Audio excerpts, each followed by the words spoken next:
It started on a bright Monday morning, the kind of morning where the sun filters through your windows just right, and you feel like the world is finally giving you a break. I had been planning a much-needed vacation, one that would take me off the grid for 10 full days. No work calls, no emails, no HOA nonsense. Or so I thought.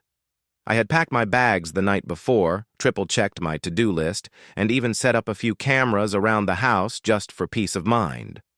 Little did I know, my HOA nemesis, Karen, had her own plans for my property.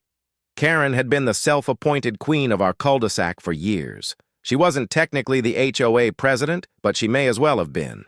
She made it her mission to inspect every flower bed, monitor every trash can, and, of course, issue courtesy notices to anyone who so much as left a garden hose out. We had clashed before. I had built a privacy fence that didn't match the HOA's approved color palette. She reported me.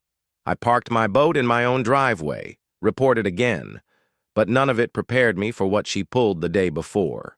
I was set to leave. That morning, I stepped outside to load a few last-minute bags into my truck.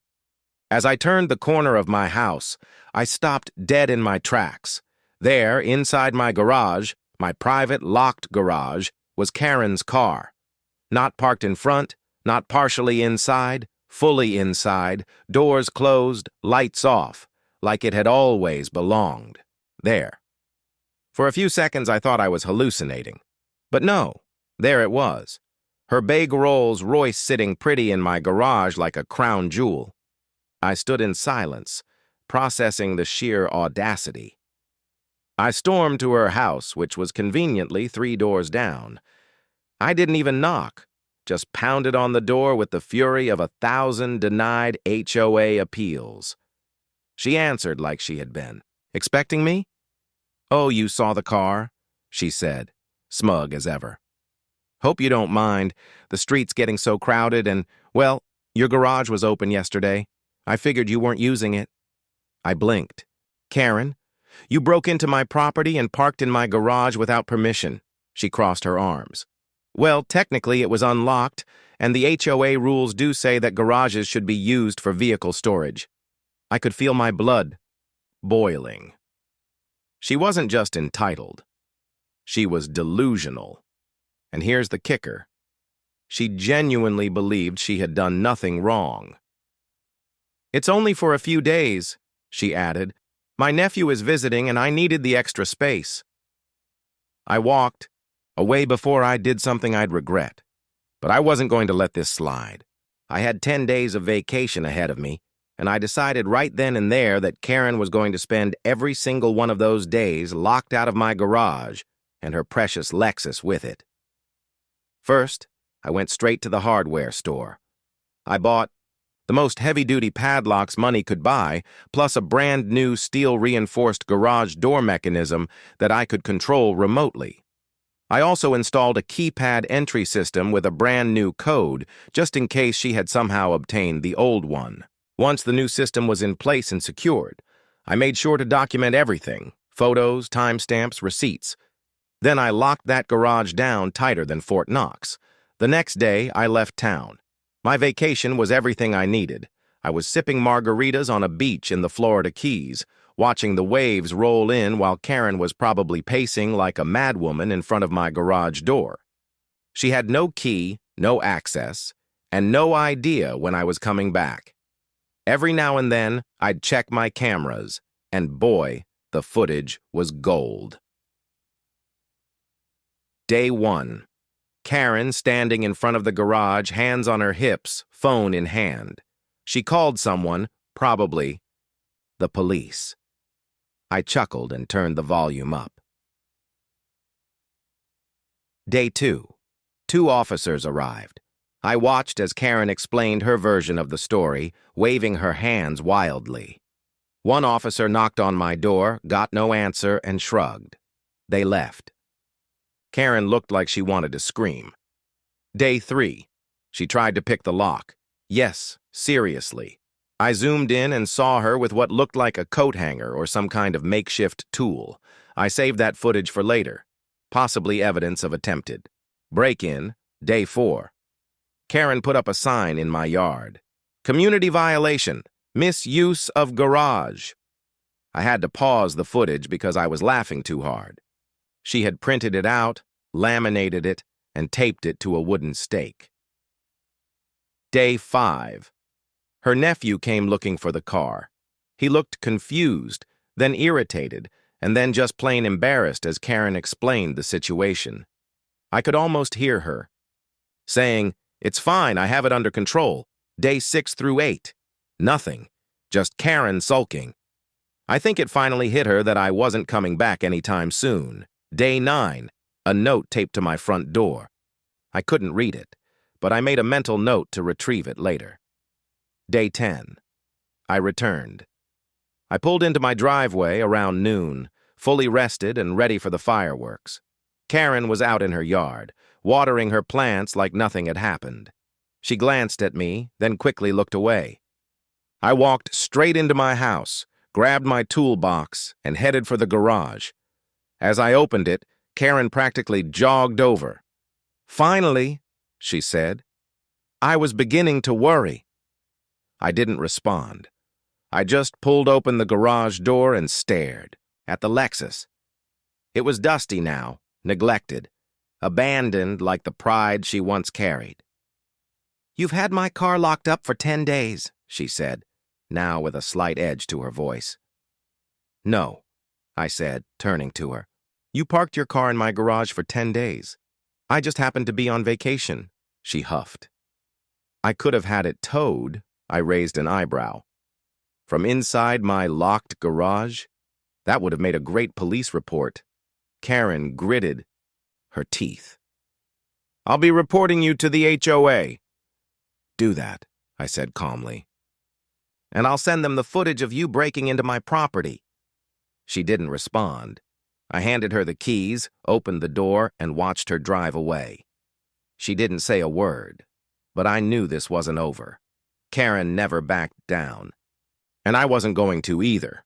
What she didn't know was that the garage incident had given me an idea, one that would put the HOA on its heels and Karen right back in her place. The second I stepped foot on the plane to Maui, the weight of HOA Karen's nerve began to melt away. 10 days of beach, sun, and blissful ignorance, while she was unknowingly imprisoned in my garage.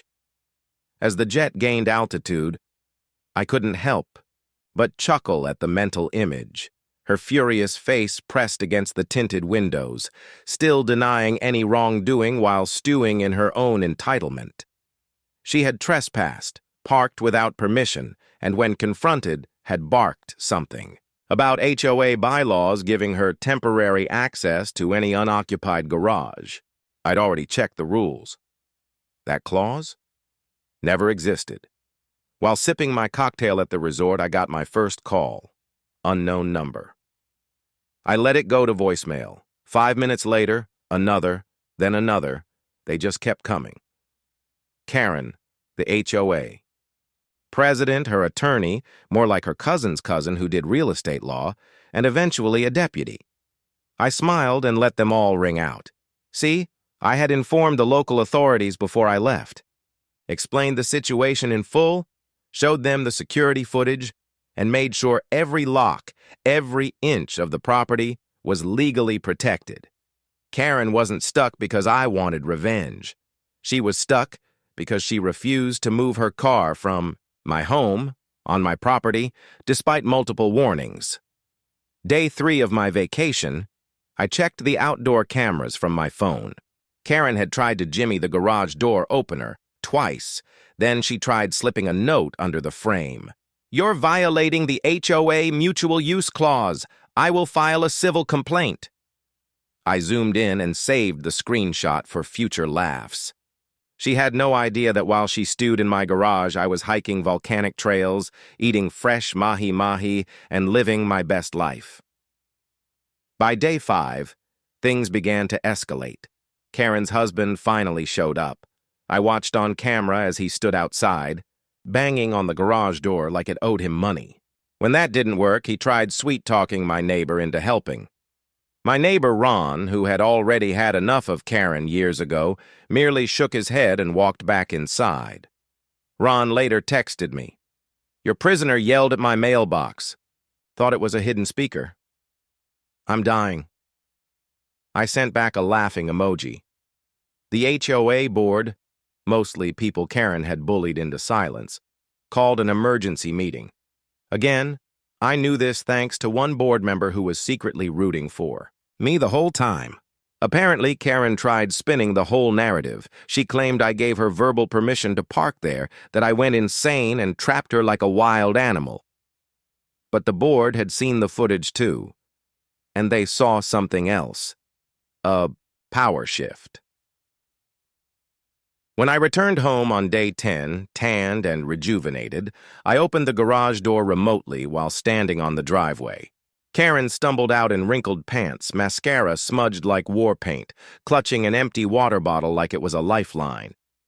"You're going to regret this," she shouted, as if that would erase what had happened.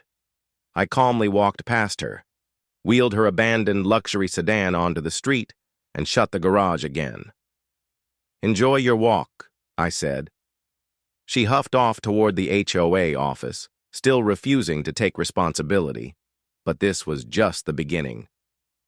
The day after I got back, I filed a formal trespassing complaint. Karen tried countering with a harassment complaint, except all the evidence showed she entered my property uninvited and ignored direct requests to leave. I had footage, timestamps, neighbor testimonies, and even a signed delivery log proving I was gone when she entered. Her claim collapsed before it even reached the desk of a local judge. Then came the local news. Somehow word got out. A small blog had covered the incident as a humorous piece. HOA, Karen gets locked in garage, homeowner chills in Maui. The headline caught fire. Suddenly, larger outlets picked it up. Interviews, memes, TikToks. One creator reenacted her rants. Another did a full animation of her waving her HOA badge around like it was a sheriff's star. She became a national punchline overnight. Even worse, her own HOA board had finally had enough. At the next HOA meeting, I arrived early and took a seat near the front. The room buzzed like an angry beehive. Karen entered, trying to maintain her signature fake grace, but no one rose to greet her. The meeting opened with a motion to remove Karen as HOA president effective immediately. The vote was unanimous. She protested, of course. But they cut her mic and played a looped clip of her yelling through my garage door. "I don't care. If it's his property, I park where I want." After her dismissal, the new HOA board invited me to speak. I declined, but I did submit a request. All residents must be reminded, formally and in writing, that individual driveways and garages are private property. No exceptions.